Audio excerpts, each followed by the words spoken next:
자, 그렇다면 사이트 앤 사운드지가 무엇인지부터 좀 얘기를 해봐야 될 것 같은데요. 자, 누가 뽑느냐? 바로 영국 영화 협회 브리티시 필름 인스티튜트라는 데서 바로 어디에 영국 영화 협회가 발간하는 영화 전문지인 사이트 앤 사운드지를 통해서 이 목록을 정하게 됩니다. 제가 가장 흥미롭게 보는 거는 이 주기인데요. 10년에 한 번씩 영화 리스트를 뽑게 되니까 이게 매년 뽑는 것과는 좀 다른 색다른 특징을 갖게 됩니다. 자, 올타임 베스트 영화라는 목록을 가지고 영화를 뽑게 되는데 또 흥미로운 건 전 세계 각국의 영화 관련 전문가들, 그러니까 감독을 포함해서 여러 전문가들이 참여를 하게 됩니다. 게다가 이들이 1인이 10개씩 영화를 골라서 보내주게 돼요. 그래서 이 영화들을 다 합산을 해서 가장 많은 표를 받은 영화들이 바로 1위로 선정되는 그런 시스템입니다.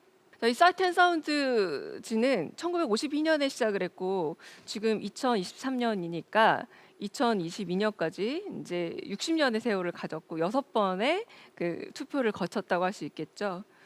흥미로운 거는 1952년 처음 뽑을 때부터 그리고 2011년까지 무려 만으로 60년 동안 가장 유명한 영화로 저도 알고 있었어요.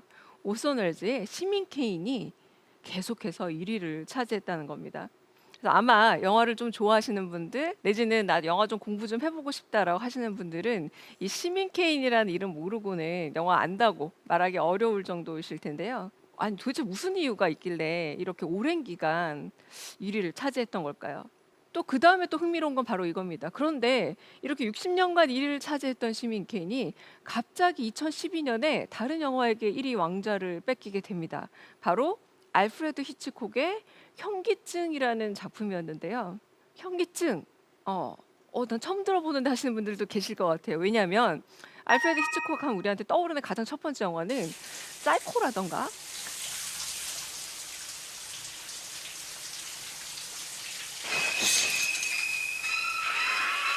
그리고 막 새한테 막 머리 쪼이는 영화 기억나시죠? 새라던가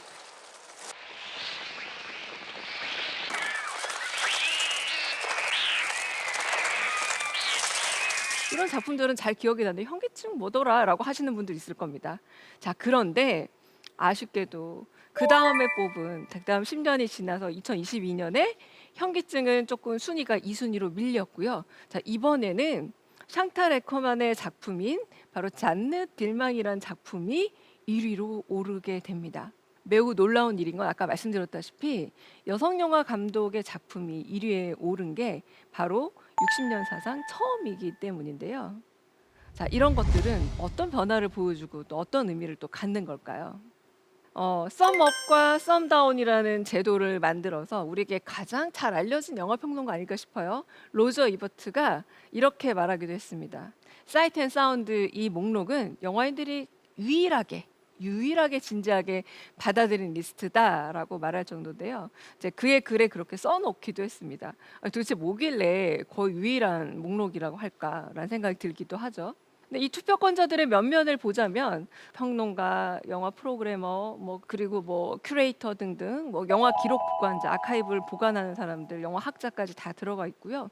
무엇보다 조금 여러분도 눈여겨 보시는 나는 좀 예술영화관은 한 달에 한두 번은 간다 내지는 나는 작가주의 영화를 좀 따라서 본다라고 하시는 분들은 이름이 익숙한 감독들도 이 투표권자들의 이름을 올리고 있습니다. 가령 유전이라는 영화로 우리에게 잘 알려진 아리 에스터 감독이라던가 그리고 태국 영화 아방가르드의 가장 앞선 이름을 차지하고 있는 아피차퐁 위라세타 쿤도 투표를 했고요. 그리고 마이클만 감독도 있고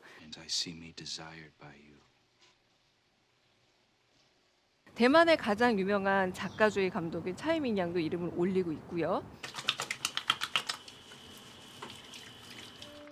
그리고 아마 이 영화 많이 보셨을 것 같은데 돈 룩업이라는 영화를 만든 애덤 맥케이도 들어가 있습니다. 제임스 그레이라던가 It does not matter what you do. You got a right to be happy, Ava. 그리고 또 한편으로는 분노의 질주라고 하는 매드맥스를 만든 조지 밀러 감독도 들어가 있고요.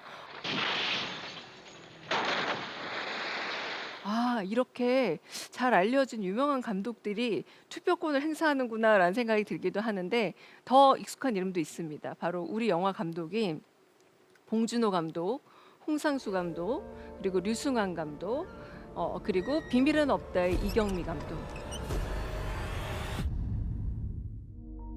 그리고 최근에 벌새라는 영화로 굉장히 주목을 받았던 젊은 신예 감독이죠. 김보라 감독도 이 리스트에 들어가 있습니다. 그러니까 이름을 쫙 보시면 아, 투표하는 사람들이 신뢰할 수 있는 그리고 실력을 갖춘 영화인들이구나라는 게 아까 말씀드렸던 로저 이버트가 말한 이 영화 목록이야말로 내가 믿을 만한 목록이다라는 그런 신뢰도를 쌓게 되는 원인이 된다고도 할 수 있겠죠. 자, 그런데 흥미로운 건 언제나 전문가 순위와 감독 순위를 따로 보여주게 됩니다. 사실 순위는 지금도 그 웹사이트에 들어가 보시면 250위 바깥까지도 있습니다만 저희는 주로 이제 10위권 안팎의 이야기를 오늘 나누게 될 텐데요. 1위부터 한 2위까지만 살펴보더라도 전문가 순위 1위는 오늘 제가 말씀드릴 잔느 딜망이라는 이 영화가 1위를 차지했는데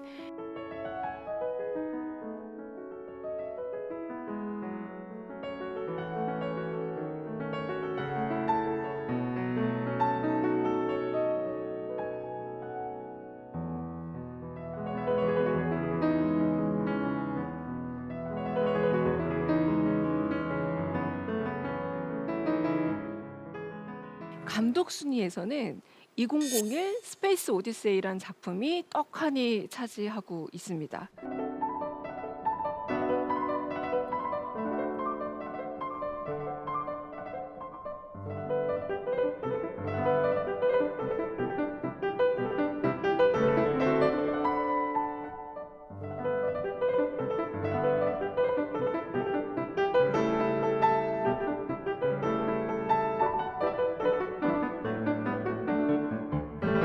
그러니까 1위가 좀 다른 거예요. 물론 뭐 2, 3위 좀 비교해 봤을 때 뭐 동경 이야기라던가 시민 케인이 들어가 있는 것들은 비슷하지만 대부도 또 이를테면 순위가 매우 다른 작품 중 하나입니다.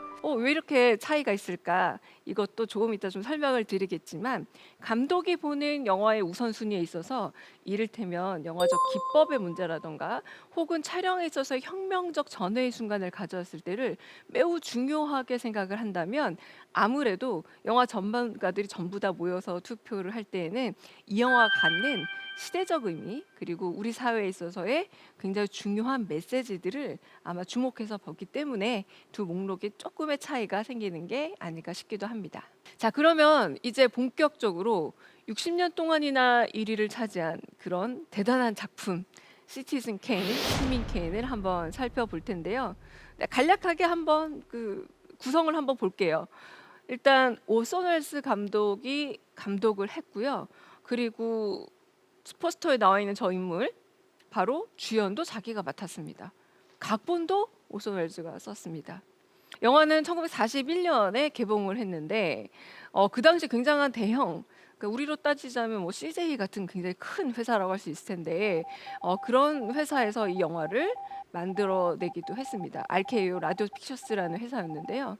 좀 재미있는 사연이 있어요. 오선 웰스가 1915년생이라 고작 26살 때 이 영화를 만든 거거든요. 어떻게 가능했을까? 지금 같으면 뭐 제가 생각했을 때 대학을 졸업하기도 쉬운 나이가 아닌데 저 때 영화사 60년을 차지하는 대형 작품을 만들 수 있었다. 천재이기도 하지만 그를 믿어준 누군가가 있어서 영화를 제작하는 데 지원을 해줬을 거 아니에요. 자, 바로 조금 전으로 돌아가 봐야 합니다. 바로 1938년에 이 올선 웰스는 원래 연극 무대에도 오르는 배우이기도 했고요. 그리고 라디오 극을 만들어서 그 극을 송출하는 작가와 감독 일을 하기도 했습니다. 그 전에 1938년 10월 30일에 바로 H.G. 웰스의 SF 소설인 우주전쟁을 너무나 그럴듯한 라디오 극으로 만들어냈어요. 어떤 식으로 만들어냈냐면 처음에 오늘 라디오를 시작하겠습니다 이러다가 어디선가 외계인이 침공을 했습니다. 지금 미국을 비롯한 온 지구가 이 외계인 침공 때문에 큰일이 났습니다라는 식으로 너무나 실감나게 해서 그때 당시 30년대 말이니까요. 1, 2차 세계대전 한창 중간이기도 했었잖아요. 그러다 보니 사람들이 진짜 외계인이 공습이 있는 줄 알고 혼비백산을 일으켰다고 합니다. 바로 이 능력을 높이 산 스튜디오에서 그래 이런 인물이라면 사람들을 깜짝 놀라게 하게 할 수 있겠구나. 자, 그러니까 이 사람한테 좀 대형 프로젝트를 맡겨도 되겠다라는 신뢰감을 준 거죠. 오선 웰즈는 이런 말을 하기도 했습니다. 헐리우드는 아이가 갖고 싶어하는 장난감을 만드는 곳이다. 그러니까 나는 한마디로 지금으로 따지면 굉장히 대중성 있고 상업성 있는 영화를 만들 자신이 있다라고 말한 거기도 하겠죠. 자, 그래서 이 영화를 만들게 되었습니다. 바로 시티즌 케인이라는 작품을 만들었는데요. 좀 줄거리와 내용을 좀 살펴보자면 첫 번째 궁금함이 들죠. 케인이 누군가? 케인은 시티즌 케인, 시민 케인이라고 할 수 있지만 사실은 평범한 시민은 아니었습니다. 왜냐하면 대단한 언론 재벌이었기 때문인데요. 주인공의 풀 네임은 찰스 포스터 케인이라고 정해졌습니다. 자, 그는 어떤 말을 스스로 대사로 하냐면 나는 현재의 미국이고 과거에도 미국인이었고 그리고 앞으로도 항상 미국인일 것이다 라는 말을 남기는, 그러니까 결국 케인이라는 나라는 인물은 내가 곧 미국이고 내가 꾸는 꿈이 아메리칸 드림이고 나의 삶이 곧 미국의 삶이다라고 일종의 선언을 한 셈이죠. 어떻게 이런 선언이 가능했을까? 자, 과거로 돌아가 보겠습니다. 케인이라는 인물은 도대체 얼마나 대단한 집안에서 태어났던 걸까요? 하지만 생각보다 그렇게 대단한 집안에서 태어나진 못했습니다. 콜로라도라는 이를테면 조금은 궁벽한 시골 마을에 어머니가 광산을 물려받아서 어마어마한 부를 갖긴 합니다만 콜로라도는 노동의 환경은 있지만 뭐 배움이라던가 세련된 문화를 배우기에 이렇게 적합한 곳은 아니었던 거예요. 그래서 돈을 갖고 있는 그리고 돈만큼이나 권력을 가진 이 엄마는 후견인을 통해서 이 아이를 좀 동부에 약간 세련되고 문화적으로 발달된 곳에 보내서 그곳에서 교육을 시키는 게 낫겠다라고 결정을 내립니다. 그래서 이 케인은 아주 어린 시절부터 부모님의 따뜻한 요람, 따뜻한 보호에서부터 멀어져서 후견인과 살아가는 삶을 살아가게 되죠. 자, 그런데 제가 아까 잠깐 언론 재벌이라고 말씀을 드렸잖아요. 그런데 그때 당시 실제로 윌리엄 랜돌프 허스트라고 부르는, 우리한테는 옐로 저널리즘이란 말을 안겨준 사람이기도 합니다. 엄청난 언론 재벌이 실존하고 있었고요. 실존하다 보니까 혹시 여기서 나오는 찰스 포스터 케인이라는 인물은 윌리엄 랜돌프 허스트 이름도 좀 비슷하잖아요. 이렇게 세 개 세 개로 이루어져 있고 어감도 되게 비슷하거든요. 그 사람을 모델로 한 거 아니야? 라는 소문이 돌면서 약간의 좀 시달림을 받았다라고도 합니다. 그 시달림의 증거로 하나 많이 얘기하고 있는 게 뭐냐면 사실 아카데미 후보에 9개나 올랐는데 고작 각본상 하나만 받고 말았거든요. 그 60년이나 가장 최고의 영화로 선정이 돼서 사랑받는 영화였는데 아카데미에서는 고작 각본상 하나다라는 건 많은 사람들이 좀 뒷말로 야 요거는 윌리엄 랜도프 허스트를 좀 화나게서가 아닐까, 그의 눈치를 본 많은 사람들이 좀 투표를 좀 주저했던 게 아닌가라는 소문이 남아 있기도 합니다. 자, 그러면 이 영화를 살펴보기 위해서는 우리가 요거 하나는 꼭 알고 가야 돼요. 바로 뭐냐면 로즈버드라는 이름입니다. 커피 이름 아닙니다. 우리한테 커피 이름처럼 많이 알려져 있는데요. 왜냐하면 이 영화는 처음 시작할 때 이 찰스 포스터 케인이 세상을 떠나는 걸로 시작을 해요. 자, 떠나는 걸로 시작하는데 마지막 유언으로 로즈버드라는 말을 남기고 합니다. 영화 속 대사에도 나오는데요. 도대체 이 로즈버드가 뭐냐, 뭔지 알아낼 수 있는 사람들이 있긴 한 거냐라고 서로 질문을 할 정도입니다. 엄청난 대부호가 혼자 대궐 같은 성에서 아주 외롭게 죽어갔는데 마지막으로 남겨진 로즈버드는 뭘까? 사람들은 막 추측하기 시작하죠. 이게 도대체 뭘까? 이것을 찾아가는 여정이 사실은 바로 시티즌 케인의 여정이기도 합니다. 가장 위대한 미국인이었지만 가장 초라하게 죽어간 남자가 마지막 단말말처럼 내뱉은 말, 로즈버드란 무엇일까?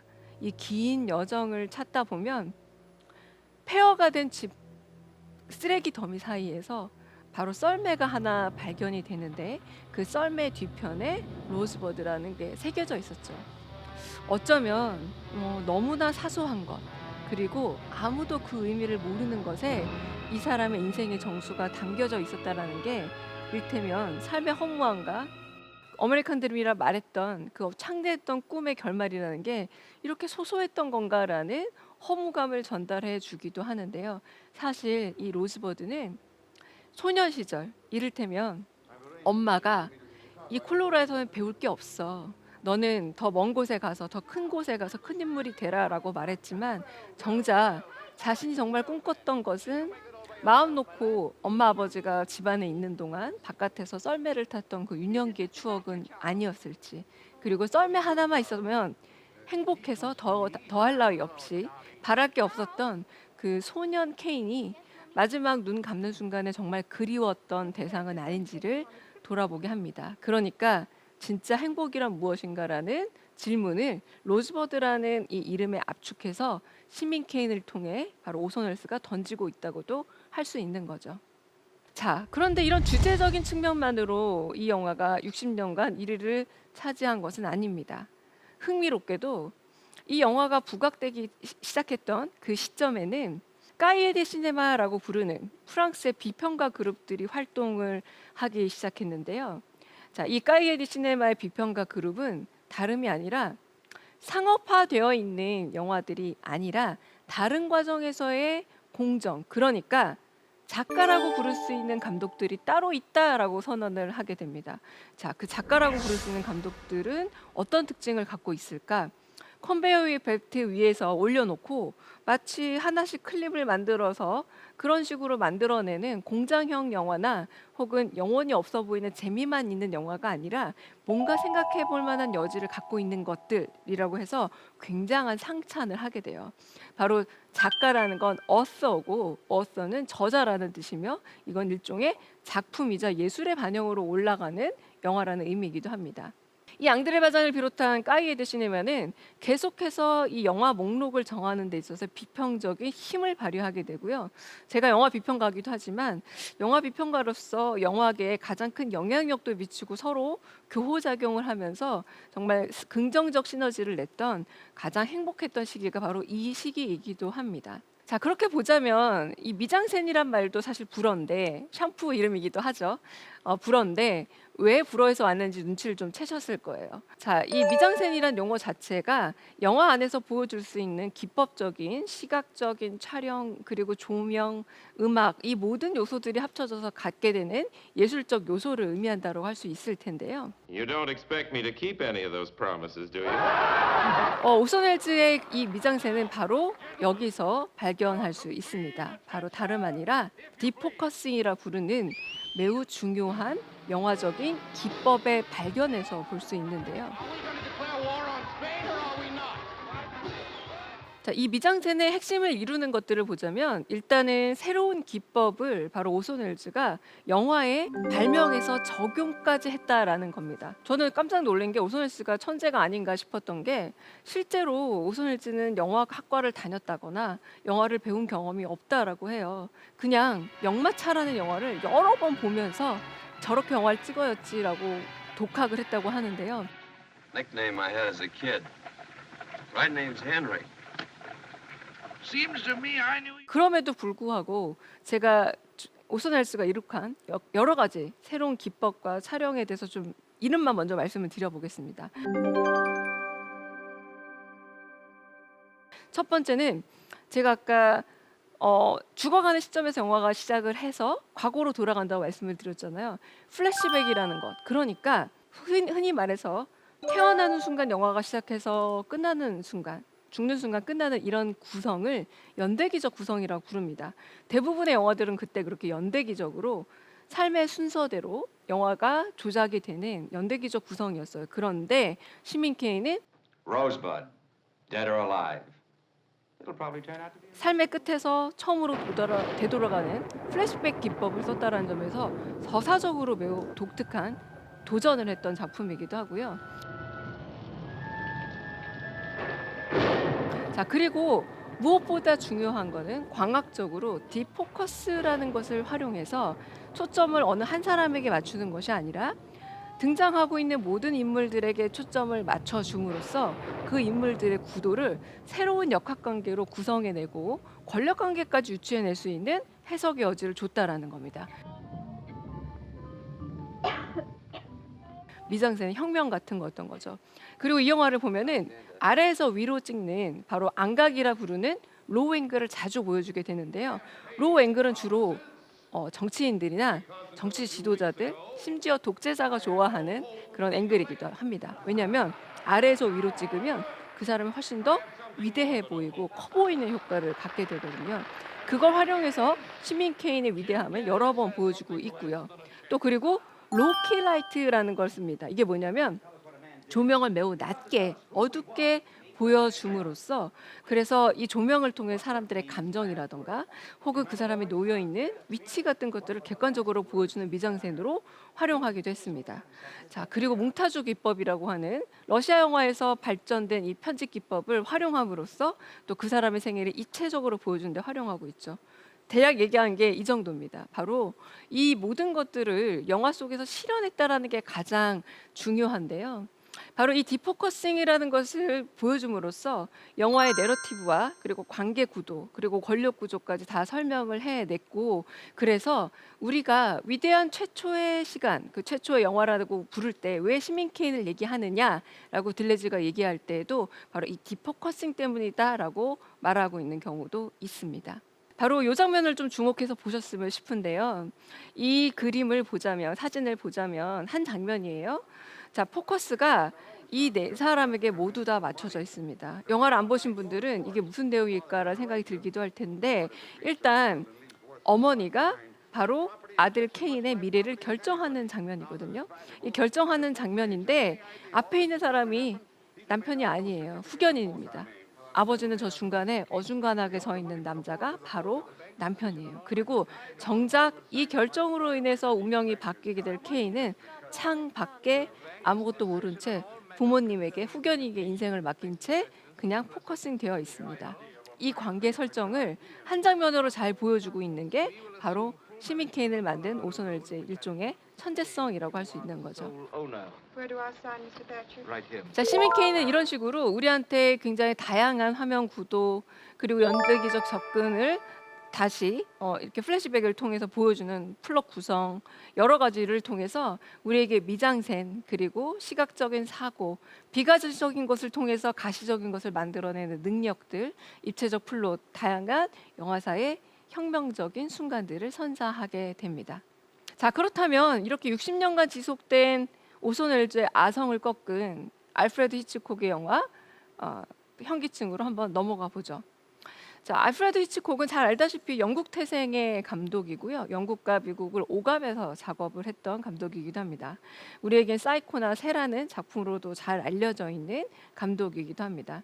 현기증은 1958년 작품이기도 한데요. 우리에게 잘 알려져 있는 사이코라던가 새보다는 좀 덜 알려져 있는 작품이기도 합니다만 저는 이 작품의 등장이 매우 상징적으로 느껴졌어요. 왜냐하면 자, 60년간 영화사에 일종의 비평적인 어떤 호흡을 가져오고 기법적 전환과 플롯의 혁명을 가졌던 작품이 1위를 했다면 히치콕의 영화는 다름 아니라 심리적인 상태와 정신분석적인 인물을 통해 우리 내면을 들여다보고 싶어하는 강한 내적 욕구가 발휘된 게 바로 1위의 선정 이유이기 때문입니다.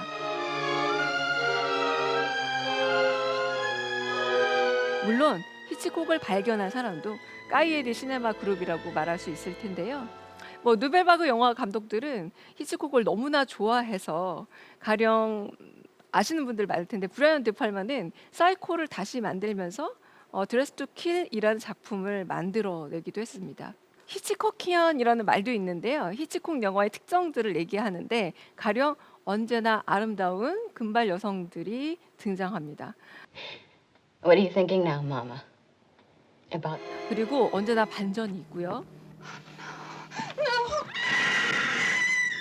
모성적 초자라고 부를 수 있을 것 같은 그러니까 여기 남자 주인공이 만나는 여성과 대결하는 어머니 캐릭터도 자주 등장을 하고요. 무엇보다 서스펜스가 등장하는 게 아주 독특합니다.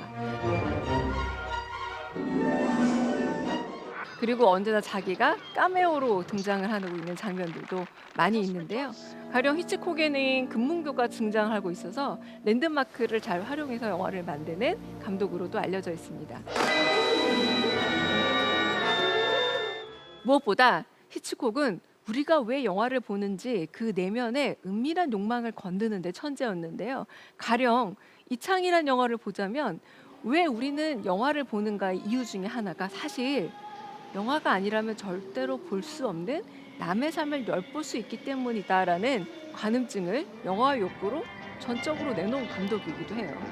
Can't you just see me rushing home to a 그래서 그런 긴장감을 보면서 남의 삶을 엿보지만 그 엿봄을 통해 나의 삶을 되돌아보는 게 바로 영화다라는 심리적 국면을 만들어내게 되는 거죠. 우리가 꼭 기억해야 될 용어가 하나 있습니다. 바로 서스펜스라는 건데요. 서스펜스는 이를테면 이런 감정입니다. 누군가 다가와서 영화 속 인물을 해하려고 할 때 영화 속 인물은 몰라요. 그런데 관객들은 알고 있습니다.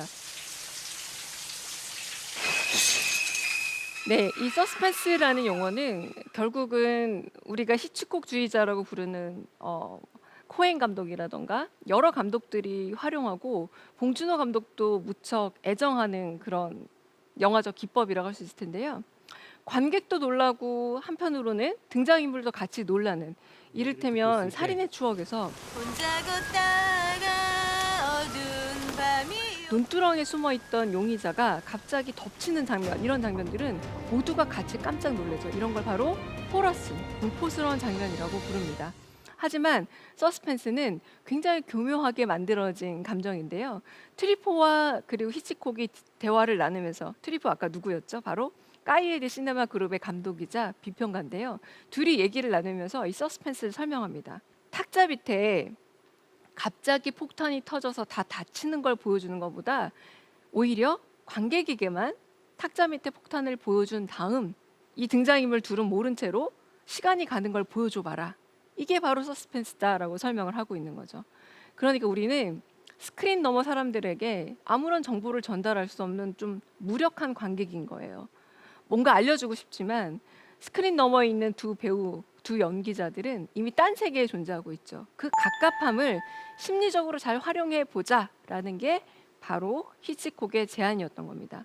이런 장면 얘기해볼까요? 추격자 같은 영화에서 서영희 씨가 막 도망을 나왔어요. 도망을 나온 다음에 위협을 당하는 걸 관객들은 다 압니다. 그런데 막상 등장인물들은 아무도 모르고 있죠.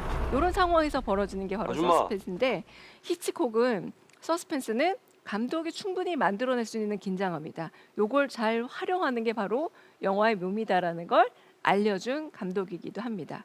자, 이런 상황에서 결국 관객의 주의를 끄는 요소들을 넣을 수밖에 없는데 하나 용어를 좀 더 팁으로 알려드리면 맥거핀이라는 용어가 있거든요. 맥거핀이란 실컷 쫓아갔는데 허탕친 기분? 이런 것들을 선사하는 겁니다. 바로 영화 사이코에서 우리는 영화 전반부 1시간 내내 그녀가 돈을 안전하게 훔칠 것인가를 집중하게 되고 돈의 안위에만 모두가 다 관심을 기울이거든요. 하지만 막상 목숨을 잃고 나서는 돈을 가지고 있는 게 무슨 의미가 있겠습니까? 그런데 사이코 아시다시피 어떤 영화입니까? 그녀가 목숨을 뺏기느냐 안 뺏기느냐가 중요한 범죄 영화 그리고 살인마 영화거든요. 이렇게 잘못된 미끼를 따라가도록 만듦으로써 영화가 주는 반전 효과를 크게 만드는 그런 장치들이라 할 수 있을 텐데요. 이런 맥거핀이 어디서 유래했느냐? 좀 많은 설이 있지만 이미 해외 특파원이라는 영화에 맥거핀이라는 이름이 등장했다고도 하고요.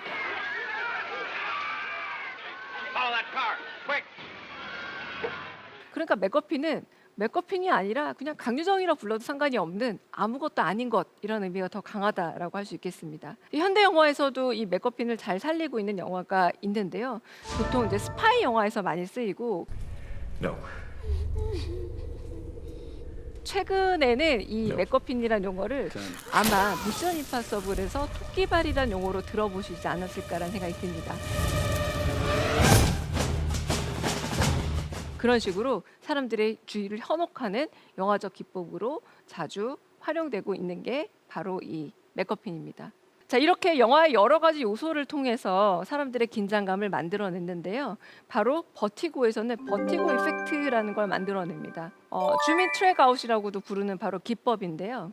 줌을 넣으면서 트랙은 그대로 있게 되면 뭔가 떨어지는 듯한, 그리고 확실히 어딘가로 추락하는 듯한 느낌을 갖게 되는데, 버티고라는 이 이름은 현기증을 의미하기도 하고 고소공포증에서 느껴지는 어지러움증을 영화에서는 묘사하고 있습니다. 그런데 바로 그 어지러움증은 어때요? 매우 주관적인 감정입니다. 어떻게 표현을 해야 될까 고민될 때 바로 히치콕이 이 트랙아웃 줌인 기법을 통해서 어지러움을 시각적으로 표현해내는 하나의 선취를 거두게 되는 거죠. 그러니까 심리적인 국면을 시각적으로 묘사하는데 아주 탁월한 감각을 가진 게 바로 이 히치콕이라고 할 수 있겠습니다. 이렇듯 히치콕은 사람들이 가지고 있는 영화를 보는 깊숙한 숨은 욕망을 잘 건드려냈고요. 이 욕망을 통해서 결국은 내가 나를 분석하고 싶어 하는 20세기 현대인들의 감정과 잘 교호작용을 일으켰는데요. 우리가 2022년 개봉했던 박찬욱 감독의 영화 헤어질 결심을 보면서도 자꾸 히치콕의 현기증을 얘기했던 이유도 바로 그런 심리적 드라마를 잘 보여주었기 때문이다라고 할 수도 있기 때문입니다. 자, 그렇다면 이제 2022년에 1위를 차지하게 된 새로운 영화 잔느 들망이라는 얘기로 좀 넘어가 봐야 될 것 같은데요. 다른 얘기를 인용하면서 시작하겠습니다. 버지니아 울프가 자기만의 방이라는 그 강연록에 이런 얘기를 했습니다. 만약 셰익스피어에게 주디스란 이름의 여동생이 있었다면, 그리고 그녀가 셰익스피어만큼이나 대단한 재능을 가지고 있었다면 과연 그녀는 훌륭한 작가가 될 수 있었을까라는 가상의 질문을 던진 겁니다. 하지만 그녀는 아마도 16세기의 삶에서 자신의 꿈을 이뤄내기는 어려웠을 걸로 보입니다. 왜냐하면 같은 재능을 가지고 있다고 하더라도 여성 작가의 삶이라는 건 1600년대에는 허락되지 않았기 때문이죠. 제가 이 말을 드리는 이유는 바로 2022년 잔느 들망이란 작품이 부각된 데에는 이런 여성 감독, 여성 글쓰기, 그리고 여성의 삶이라는 게 주요한 자극과 모티브가 되었기 때문에 말씀을 드리는 겁니다. 작품은 1975년 프랑스 벨기에에서 같이 만든 작품이고요. 사실 원제를 좀 주목할 필요가 있습니다. 잔느 들망 코메러스가 28번지 브뤼셀 1080이라고 되어 있습니다. 주소예요. 바로 잔느 들망이 살고 있는 장소가 왜 이렇게 중요하게 제목에 언급되었을까? 이것도 하나의 실마리가 될 수 있습니다. 이 작품은 여성 감독 최초로 사이트 앤 사운드지의 1위로 선정이 됐습니다. 더 주목할 거는 탑 10 안에 지금까지 든 적도 없습니다. 어떤 영화가요? 여성 감독의 영화가요. 그런데 1위로 올라간 겁니다. 자, 그리고 이 영화는 3시간 30분의 러닝 타임을 가지고 있습니다. 뭐 요즘에야 워낙에 긴 영화도 많으니까 이게 뭐 길어라고 생각이 들겠지만, 만약 보신다면 어떤 생각이 드냐면 3일 동안의 일상을 거의 1시간 10분씩 보여주는 셈이다라고 생각하시면 돼요. 그러니까 거의 달라질 것 없는 한 여성의 삶을 아침에 일어나서부터 잠들기까지의 과정을 3일 내내 보여주는 겁니다. 3일 내내 보여주고 그게 3시간 반 동안 일어나고요. 영화를 보시게 되면 여기서 지금 어떤 변화가 일어났지? 아침에 일어나서 이를테면 우리로 치면 앞치마 같은 걸 입고 아침을 준비하고 아들의 뭐 구두를 손질을 하고 둘째 날도 거의 비슷해 보이는데 뭐가 다르지? 라는 생각이 자연스럽게 들게끔 하고요. 우리 지금 카메라 워킹 얘기도 많이 했어요. 가령 그 줌인아웃 트래킹 같은 걸로 역동적인 심리를 표현했다라고도 하기도 했고요. 그리고 딥포커스를 통해서 여러 가지 것들을 한꺼번에 동일선상에 초점을 맞춰서 권력 관계를 연상하기도 한다고 했습니다.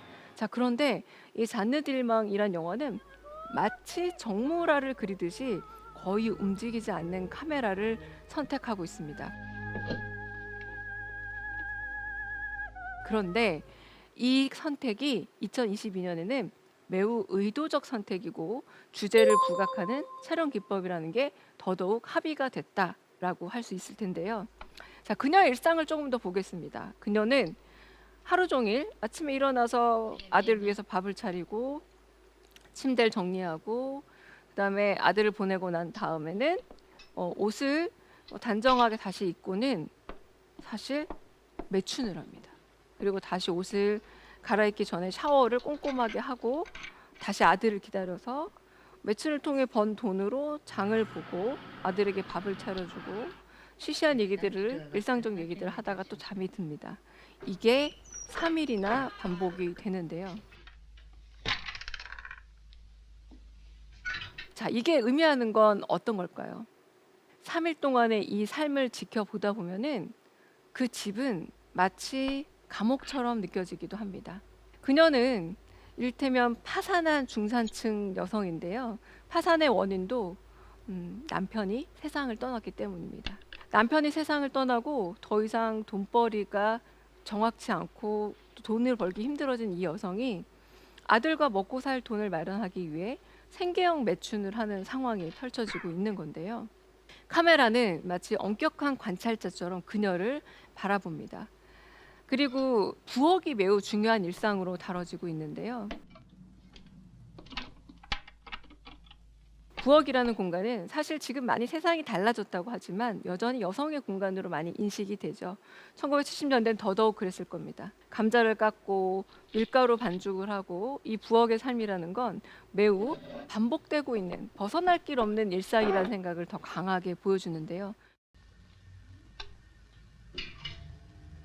무엇보다 그럼 지금 거의 50년이 다 지난 지금에서 보는 이 여성의 일상이란 건 얼마나 달라졌을까가 이 부엌의 삶이 또 질문해 주기도 합니다.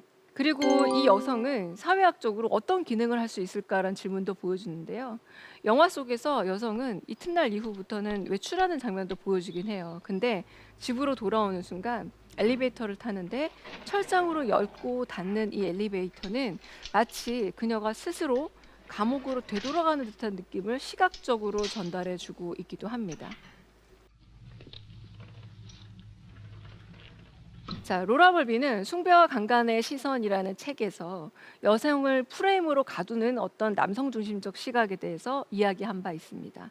그런데 이 영화는 프레임으로 가둔 것은 상업적 영화의 시선일 뿐만 아니라 어쩌면 일상이라고 부르는 우리의 삶 전체가 그랬던 것은 아닌가라는 걸 거꾸로 추적해서 보여주고 있고요. 이 잔느 들망의 일상은 결국은 프레임에 갇힌 이런 시선을 반복해 보여줌으로써 어쩌면 영화 속 억압의 도구인 프레임이 우리의 일상을 견고하게 유지하고 있는 것은 아닌가 질문을 던집니다. 자, 그래서 이 장면을 한번 좀 봤으면 좋겠는데요.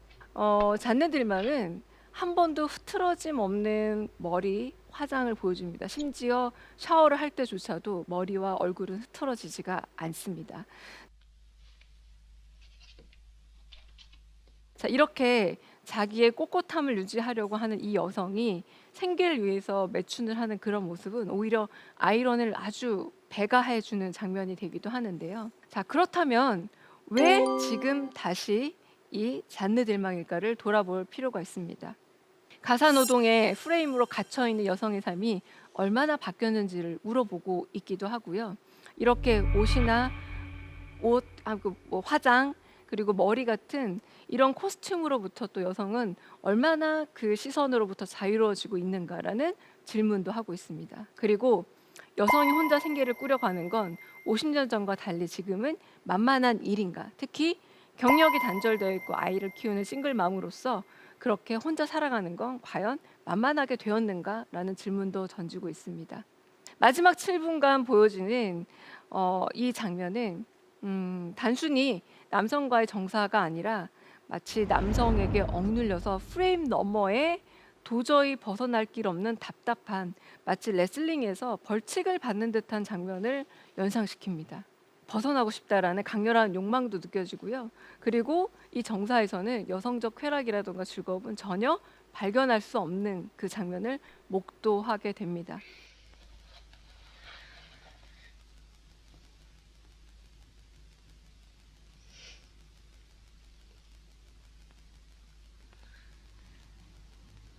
자, 이 장르들방이 다시 주목받게 되는 것은 아까 처음 말씀드렸다시피 심사위원회 구성이 바뀌었다라는 것도 있지만 아무래도 미투 해시태그 운동을 비롯해서 영화계에 강렬하게 불어왔던 여성주의 시선이 여기에 담겨 있다라고도 할 수 있겠습니다. 이제 여성의 삶을 다시 봐야 될 때가 진짜 되지 않았느냐라는 질문이기도 하고요. 거꾸로 말하자면 사이트 앤 사운드가 영화를 계속 뽑아왔음에도 불구하고 이제서야 여성 감독 영화가 1위가 된 것은 무슨 의미인가를 다시 한번 질문하는 순간이기도 했습니다. 이번 강연에서는 사이트 앤 사운드지가 선정한 1위 영화들을 한번 그 의미가 무엇인지 살펴봤는데요. 1위에 오른 영화들은 그 시대, 그 사람들의 삶에 대한 어떤 고민, 성찰을 그대로 보여주고 있었습니다. 무려 60년 동안 1위를 차지했던 시민케이는 상품을 넘어 예술이 된 영화의 세계를 잘 보여주고 있었고요. 그리고 현기증은 심리적이고 정신분석학적인 문제가 매우 중요해진 20세기 초반의 상황을 잘 반영하고 있습니다. 그리고 잔느들망은 여성이 영화적 소재나 대상이 아니라 주제가 되어야 하는 2020년대의 영화계 변화를 잘 보여주고 있습니다. 이렇듯 달라진 1위 영화를 추적해 보는 일은 우리의 변화를 비추는 거울을 보는 일이기도 합니다. 우리 스스로 얼마나 세상이 바뀌었는지, 그리고 이 바뀐 세상을 영화가 어떻게 반영하고 있는지를 함께 보는 일일 텐데요. 영화의 언어는 언제나 현재 진행형이다. 영화의 가치는 시대와의 호흡 속에서 가는됩니다. 1위를 차지해서 훌륭한 영화가 되는 게 아니라 바로 1위가 된 영화들은 시대의 흐름과 변화를 잘 반영하는 영화이기 때문에 1위를 차지하는 게 아닌가 싶습니다. 웃고 즐기는 여가선용도 물론 영화로서의 굉장히 중요한 가치입니다. 하지만 그 웃음과 즐거움은 단순하진 않습니다. 복잡 미묘한 가치와 의미를 생각해보게 하는 영화 목록, 사이트 앤 사운드가 선정한 1위 영화, 우리 시대 영화를 살펴보았습니다. 지금까지 대한민국 최고의 강연 최강 1교시 강유정이었습니다. 고맙습니다.